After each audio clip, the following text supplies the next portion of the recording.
Vamos a recibir al mensajero, a nuestro hermano, a nuestro pastor Juanito, que nos trae la palabra de Dios en esta mañana.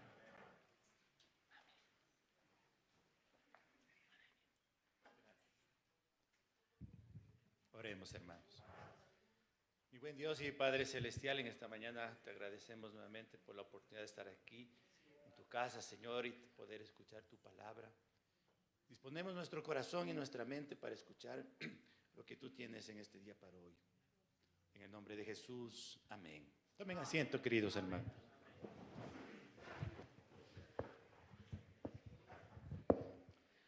Y pueden ir abriendo sus Biblias, por favor, en 2 Corintios capítulo 12.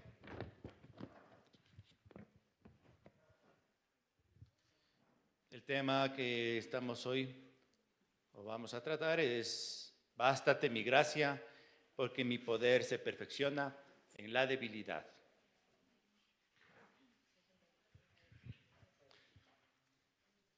Bien, hermanos, quisiera empezar preguntándoles, ¿cuántos de nosotros hemos orado por mucho tiempo acerca de algún problema que tenemos, tal vez un problema de salud o cualquier cosa, pero no hemos tenido respuesta? ¿Sí? Puede que nunca lo tenga lo que esté pidiendo, o pueda ser que todavía demore el Señor, ¿no? Entonces, el mensaje está principalmente dedicado para ustedes, para aquellos que tienen alguna respuesta no contestada de parte del Señor. Y el propósito es que podamos encontrar aquí lo que hoy vamos a estar analizando, una razón de eso, ¿no? ¿Qué es un propósito? Es decir, ¿qué Dios tiene detrás de esa demora o de ese no definitivo que también puede ser, ¿no? Y espero que pues pueda traer también consuelo y esperanza a pesar de todo, a pesar de la tardanza o el no de Dios. Aún en eso podamos también hoy encontrar esperanza y fe. ¿De acuerdo? El caso entonces del que partimos es del apóstol Pablo. Él mismo tenía una oración no contestada, ¿no? Entonces leemos aquí en 2 Corintios 12, que dice,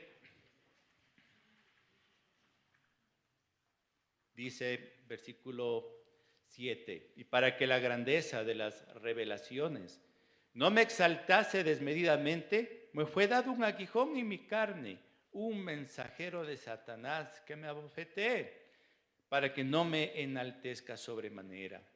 Respecto a lo cual, 3 veces he rogado al Señor que lo quite de mí.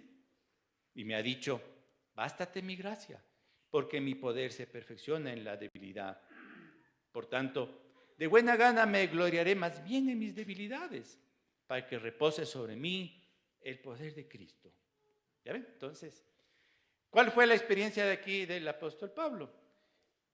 Dice que él comenzó a tener, o tuvo, digamos, en algún momento unas revelaciones muy especiales. Es decir, él fue llevado al tercer cielo y vio cosas que son difíciles de explicar con palabras humanas, ¿no? Y Pablo era una persona muy utilizada por el Señor, hacía milagros, ¿sí? Señales, prodigios, y todas estas cosas que le sobrevenían a él, obviamente que era una tentación para enaltecerse o enorgullecerse, ¿sí? Por tanto, al Señor le pareció entonces que debía tratar con el corazón de Pablo, y para que él no caiga en el orgullo por estas visiones y bueno, en la forma que Dios lo usaba, dice aquí que Dios le envió un mensajero de Satanás para que lo abofetee, un aguijón en su carne, ¿ya? Entonces, ¿qué era específicamente ese aguijón? No lo sabemos, pero por cuanto dice en su carne, entenderíamos que quizás se trataba de algún dolor, ¿no? Alguna dolencia física, tal vez alguna enfermedad, o tal vez alguna manipulación del diablo mismo, ¿no? Sobre su mente para oprimirlo, deprimirlo, hacerlo sentir mal, ¿ya? Y él mismo explica, ¿no? Y nos da la razón de que Dios permitía esa aflicción en su carne para que no se enaltezca, para mantenerlo humillado, ¿ya? Ahora, como ustedes ya leyeron en el versículo 8, dice que él había orado a Dios, ¿no? En medio de ese dolor que sentía, que le había ya orado por 3 veces a Dios, ¿no? Que por favor lo quite, que le sane de esa dolencia. Pero la respuesta del Señor fue no, un no definitivo.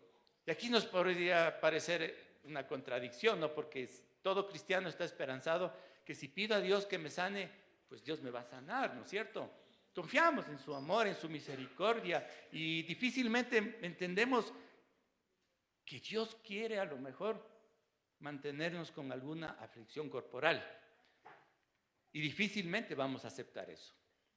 Pero la palabra del Señor nos enseña que sí, a veces en los planes del Señor está tenernos con alguna aflicción. A veces en los planes del Señor está decirnos no a alguna petición que le hacemos. Y no entendemos por qué sufrimos. Pero Dios quiere y ve necesario que también ese sufrimiento permanezca en nosotros por alguna razón.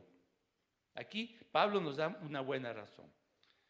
Ahora bien, este caso de Pablo responde a un principio, ¿no? Que el Señor Jesucristo lo dijo en Juan capítulo 12, verso 24. Si me acompañan, pues podemos leer juntos, o si no, escuche, ¿ya? Dice así: de cierto os digo, que si el grano de trigo no cae a tierra y muere, queda solo. Pero si muere, lleva mucho fruto. Entonces el Señor nos compara a nosotros como un grano de trigo. Y usted sabe que todo grano, ¿no es cierto?, tiene su cáscara. Dentro del grano, en la parte más profunda del grano, está el germen de la vida.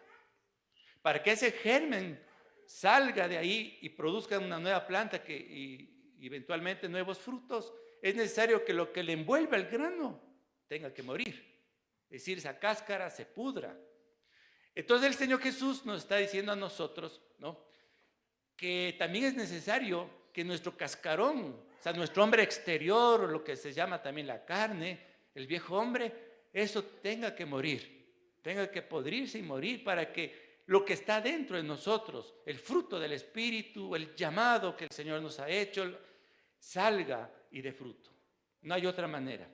Entonces, así como el grano tiene que entrar en un proceso también de sufrimiento, de muerte, de descomposición de su parte exterior, así también el cristiano tiene que pasar por esos aguijones de la carne, esas pruebas que Dios le manda, esas disciplinas que el Señor le envía, para que lo de adentro, el fruto del Espíritu, pueda brotar.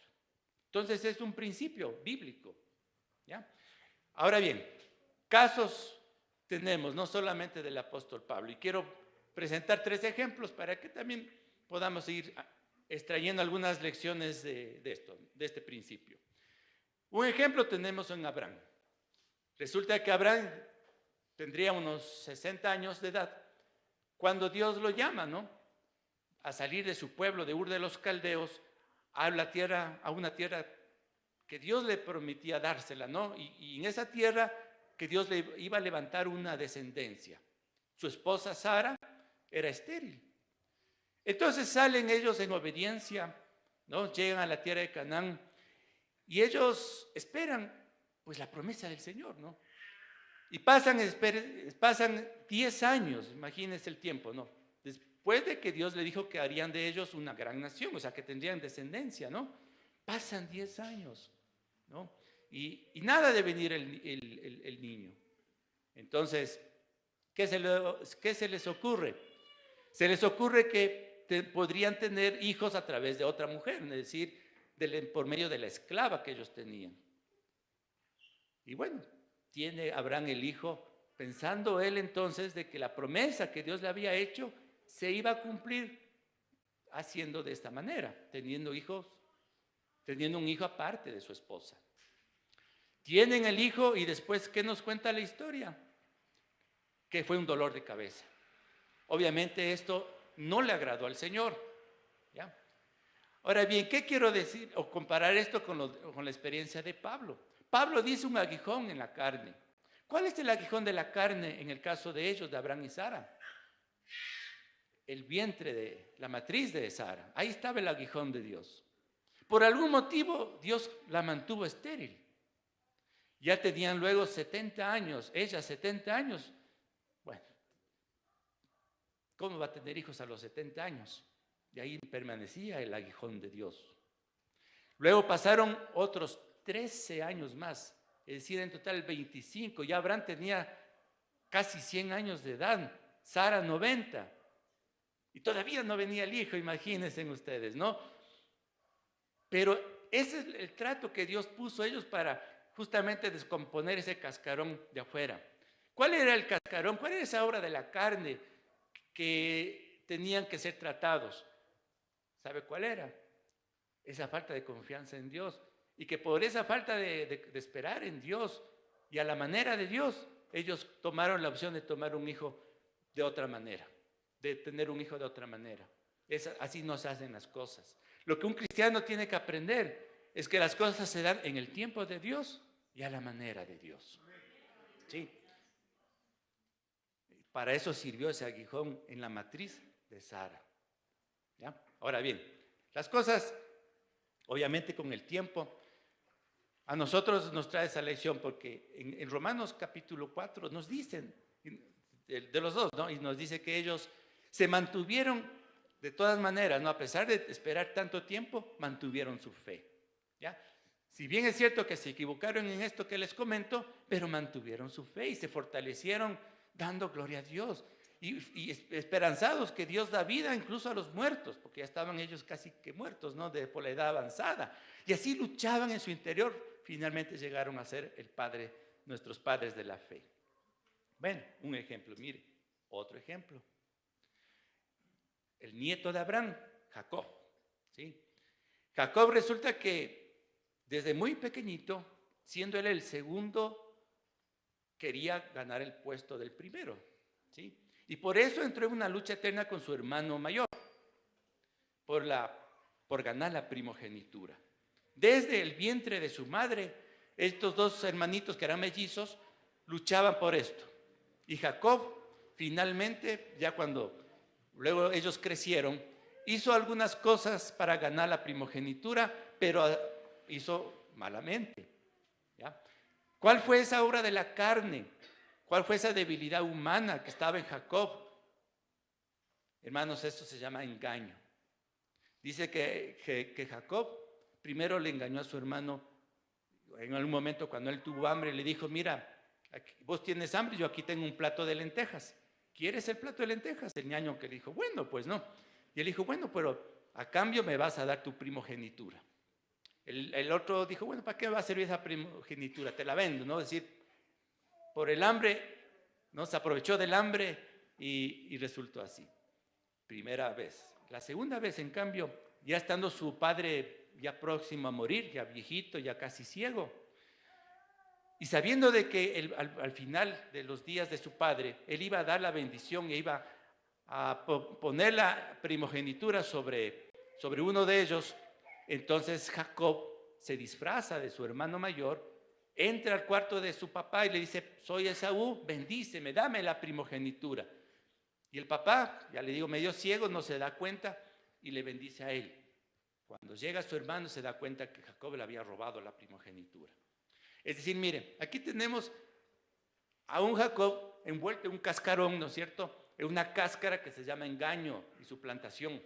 Esa no es la manera de ganar la bendición de Dios. Si bien es cierto, Dios ya desde antes le escogió para que él sea el primogénito, pero la forma que él está haciendo no es la manera. ¿Quién ha mandado a mentir y engañar para obtener la bendición de Dios? Pero Jacob entendía así. Por eso Dios luego le envió un aguijón en la carne. ¿Sí? Jacob tuvo que huir de la casa de sus padres. Y cuando tuvo que ir a trabajar con su tío le engañó 10 veces. ¿No? Mire que lo que se siembra, se cosecha, ¿no? Y esa fue una forma en que Dios comenzó a tratar con él, ¿no? Para podrir esa cáscara del engaño. ¿Ya? 10 veces le cambió el salario. Y en una ocasión, cuando pidió la mano de la hija, ¿no? El papá, digamos, o sea, el tío, le dio a la otra hija. engañándole. Así, entonces él mismo sufrió el engaño, mire. Pero ya cuando llegó el momento, después de varios años, Jacob decide regresar a la casa de su padre y a la casa de su hermano, a quien dejó él furioso por haber robado su primogenitura, y llega a un lugar, ¿no? Y en aquel lugar él estaba temeroso porque sabe que su hermano Esaú ya vendía contra él. Y él decía, mi hermano se va a vengar, me va a matar, ¿no? Y estando él solo, dice que un ángel del Señor se le presentó y comenzó a pelear con él, ¿no? Y peleó toda la noche. Y ya cuando estaba por amanecer, dice que el ángel le decía, suéltame. Y él decía, no te voy a soltar. Y el ángel le golpeó aquí, ¿no es cierto?, en la cadera y lo descoyuntó. Ese es el aguijón definitivo con el cual Dios trató con él. Cuando le descoyuntó la cadera de Jacob, él cayó rendido. Y cuando cayó rendido, entonces el ángel, que bueno, tal vez era el Señor Jesús personificado, le dijo, lo bendijo, le cambió de nombre, le dijo, tú ya no serás más un engañador, un Jacob, ahora serás Israel, porque has peleado con Dios y los hombres y has vencido, ¿no? Es decir, le robó en ese momento con ese aguijón en la carne, le quitó toda la vitalidad y la fuerza con la que él podía enfrentar a su hermano y luchar, y no le quedó de otra que depender de Dios. Después de esa lucha, y acojo él con un bastón ahí, salió y se encuentra con su hermano al día siguiente. ¿Y qué pasó? Que ese hermano que él suponía venía furioso a matarle, viene el hermano y le abraza y se perdonan. ¿Quién hizo ese milagro? Dios.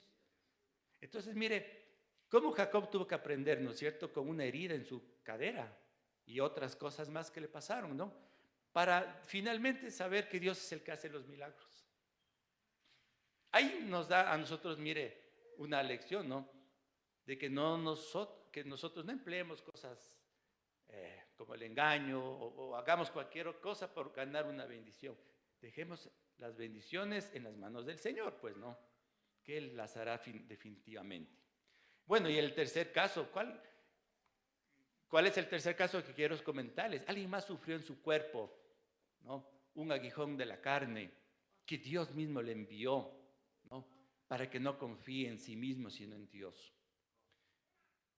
No, bueno, Job también, ¿no? Pero quería comentarles de Moisés, ¿ya? ¿Quién era Moisés? Moisés, usted sabe que cuando él se crió en la casa de Faraón, ¿no es cierto?, como un príncipe, siendo hebreo, ¿no?, él se crió allí. Y dice que él, cuando ya tenía 40 años de edad, sale a su pueblo, o sea, sus hermanos, los hebreos, que estaban siendo esclavizados, sufrían por la opresión de Egipto. Sale porque él dice que él entendía, o él creía, que por medio de su mano iban a ser libertados. Entonces, resulta que ve a un egipcio que le está maltratando a uno de sus hermanos los hebreos y mata al egipcio, ¿ya? Entonces, mire, él está usando su fuerza física, ¿no es cierto? Él está usando, de pronto él también creía que, siendo él el príncipe, también un príncipe de Egipto, que por su influencia a lo mejor iba a lograr sacar al pueblo de Israel de ahí. A lo mejor él pensaba también que por toda la sabiduría que él había aprendido como un príncipe, ¿no?, iba a poder esa sabiduría ser usada para sacar al pueblo de Israel. Tal vez pensó todas esas cosas. Y la fuerza misma de un joven, el entusiasmo que tienen los jóvenes, ¿no? Él hizo todo esto. Se adelantó al plan de Dios, mató a un egipcio y dijo, aquí pues saco al pueblo de Israel. Pero ustedes saben, si ha leído la historia, ¿no es cierto?, ¿qué le pasó a él? Tuvo que huir, ¿no? 40 años. Mire, 40 años. Tuvo que huir a Madián y estuvo ahí trabajando de pastor de ovejas. Él mismo renunció a ser príncipe de Egipto. Él mismo prefirió eso, ¿ya? Pero él tenía que cambiar su corazón. No sé, o no se sabe cómo fue, pero cuando Dios a él lo llamó, después de ya cuando tenía 80 años de edad, fíjese, ¿no?, ya perdió toda la fuerza, la vitalidad de un joven, ya se olvidó toda la ciencia que aprendió en Egipto y ya no era nadie en Egipto. Ahí Dios se le aparece. Y cuando Dios le dice, ahora quiero que regreses a Egipto para que saques a mi pueblo, Moisés dijo, Señor, envía a otro, porque yo soy torpe de lengua, no puedo hablar. Entonces tenía el aguijón de Dios en su boca, porque él era profeta, iba a ser profeta, porque él iba a hablarle a Faraón en nombre de Dios. Y uno creería que, pues, si Dios me llama a ser profeta, lo primero que debo hacer es hablar bien, ¿no? Y resulta que es torpe de lengua, un aguijón en la carne, ¿ya? Algún impedimento físico que obviamente lo pone a él consciente de que es débil y que no le queda más que confiar en Dios. ¿Sí? ¿Me hago entender? Entonces, en el caso de Abraham, el aguijón en la matriz de Sara, haciéndola estéril. En el caso de Jacob, un descoyuntado su cadera, ya no podía pelear, ¿no? En el caso de Moisés, en su lengua. El caso de Pablo, algo que no sabemos, pero él dijo, ¿no? Un aguijón en la carne. Entonces, quiero, mire, con estos ejemplos decirle, Dios está detrás de estas cosas. Moisés, o sea, Dios mismo le dijo a Moisés, ¿quién es el que hizo el sordo y al mudo? Yo, dice Dios. O sea, le estaba diciendo, yo es el que permitió que tú seas torpe de lengua. Pero me he provisto a tu hermano Aarón para que él hable en lugar tuyo. ¿Ya? O sea, Dios tenía también la solución, ¿no? Pero mire, por eso yo les decía al inicio, ¿no? ¿Cuántos de ustedes han orado por mucho tiempo para que Dios sane algo en su cuerpo, una dolencia, y Dios les ha dicho no? ¿Hay hermanos aquí? Yo sé que hay. Es porque quizás, ¿no es cierto?, es un aguijón que Dios ha puesto para tratar contigo. ¿Cuánto dura? No sé. Dios no tiene, o sea, el trato que Dios tenga en particular con cada uno es diferente. En el caso de Sara, 25 años con la esterilidad, ¿no? Antes de que tenga el hijo. En el caso de Moisés, 40 años en el desierto. Jacob, después de que huyó con su hermano y regresó, ¿cuánto pasó? También como 20 años, ¿no? Entonces, puede ser que el Señor no te responda pronto, pero Dios tiene a la final el control de tu vida, ¿ya? Y algo quiere hacer. Mire, hermanos, como dice Pablo, volviendo a Pablo, ¿no? Porque, si podemos regresar, por favor, al versículo. Vamos a ver unas recomendaciones allí, ¿no? Dice, ya, en el verso 9, la respuesta, 2 Corintios 12:9, ¿no? Y me ha dicho, bástate mi gracia, porque mi poder se perfecciona en la debilidad. ¿Sí? Entonces, ¿qué es lo que el Señor nos está diciendo? Que nosotros nos apoyemos en la gracia de Dios. ¿Sí? La gracia de Dios, usted tal vez ya ha oído, ¿no es cierto? Es el favor que el Señor nos otorga a nosotros sin merecerlo, ¿ya? Dios es bueno y Dios está cercano a los quebrantados de corazón. Entonces, la gracia es esa, mire, estoy con una dolencia que no me he podido curar, ¿no es cierto? Pero en medio del dolor recibo la gracia de Dios sobre mi corazón y me fortalece, ¿ya? Y a pesar de que estoy así, pero estoy con esperanza, ¿me entiende? No he sido derribado porque tengo todavía ese ánimo de seguir adelante a pesar de. Eso es la gracia de Dios, ¿ya? La derramó sobre Pablo. Y por eso Pablo, a pesar del aguijón, terminó su carrera. He peleado, dijo él, la buena batalla de la fe, ¿no? Y ahora me está reservada la corona de la vida. Entonces, durante toda su vida a lo mejor llevó ese aguijón. Pero cuando estaba débil, Dios hacía grandes milagros a través de él, ¿ya? Ahora, termino con esta ilustración, mire. Resulta que había una vasija que estaba trizada, ¿no? Tenía unas grietas. Y el dueño de la vasija cada mañana la cogía ella para ir al río, para traer agua y regar unas plantitas. Entonces iba al río, cogía esta vasija rota y quebrantada y caminaba hasta su casa. Pero mientras iba caminando, por las grietas iba regando todo el agua. Cuando llegaba a la casa, apenas quedaba muy poco, ¿no? Y regaba. Y así lo hacía todos los días. Entonces la vasija estaba muy apenada porque decía que no era útil. ¿Ya? Y un día habló con su dueño y le dijo, mira, me da pena de que yo no pueda ser de mucha ayuda porque mientras cargas el agua yo voy regando todo por medio de mis grietas. Pero el dueño le dijo, mira, ahora quiero que abras los ojos, ¿no? Y al día siguiente, cuando fueron al río, cogieron el agua y caminaban.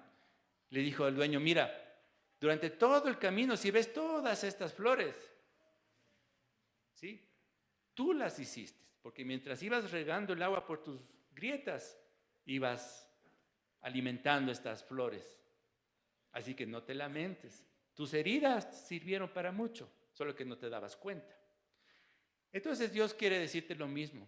A los quebrantados del día que están aquí presentes y que tienen algo que no van a ser curados o quizás no en el mediano tiempo, quiero decirle que por medio de esas heridas Dios está obrando y trayendo bendición para otras personas. ¿Sí? Porque cuando tú hablas desde tus heridas, ¿no es cierto? Y habiendo recibido la gracia de Dios, hay otros que escuchan y se animan. Y dice, pero si este hermano o esta hermana ha podido, a pesar de ese sufrimiento que tiene, pues yo también voy a poder, ¿no? ¿Me entiende? Entonces, así es de bendición para otros. Así que no deseche, ¿no? La cruz que Dios se la ha impuesto. Tome la cruz, lléguese a sí mismo y siga adelante. Que Dios tiene aún cosas, que le digo, cosas inimaginables, cosas que tal vez no entienda, pero cosas maravillosas a través de usted. Y que Dios haga milagros, ¿no? Vamos a orar. Demos gracias a Dios, pongámonos de pies.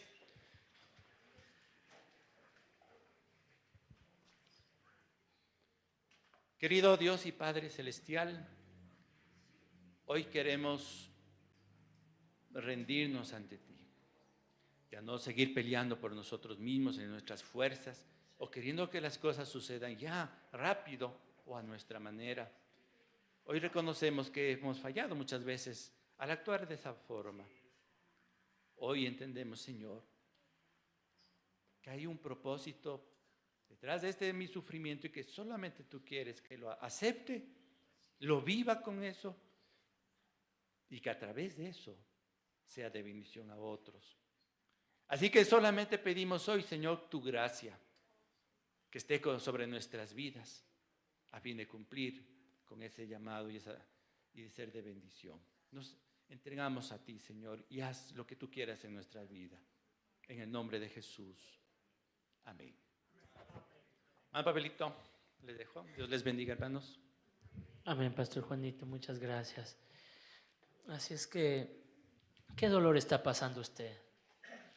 ¿Qué problema está pasando usted? Le hago esta pregunta, ¿está pasando por problemas económicos?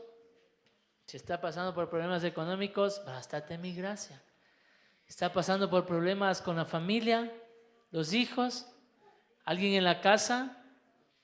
El Señor nos dice, bástate mi gracia, que mi gracia te sea suficiente. ¿Está pasando por dolores en su cuerpo? ¿Está pasando por alguna enfermedad, algo que le está lastimando? El Señor nos dice, bástate mi gracia, porque mi poder se perfecciona en tu debilidad. Y dice el apóstol, de buena gana yo me gloriaré más bien en mis debilidades, porque cuando soy débil, entonces realmente soy fuerte. Y a veces necesitamos que el Señor nos ponga en un lugar, en un horno, a prepararnos y a cocinar nuestro corazón. Como una vasija, ¿no? A la cerámica, para que se endure, se haga el utensilio, para que se haga eso que necesitamos, pasa por el horno de fuego. Así es que, si usted está, ¿cuántos están por horno de fuego? Si usted está pasando por el horno de fuego, bástate mi gracia.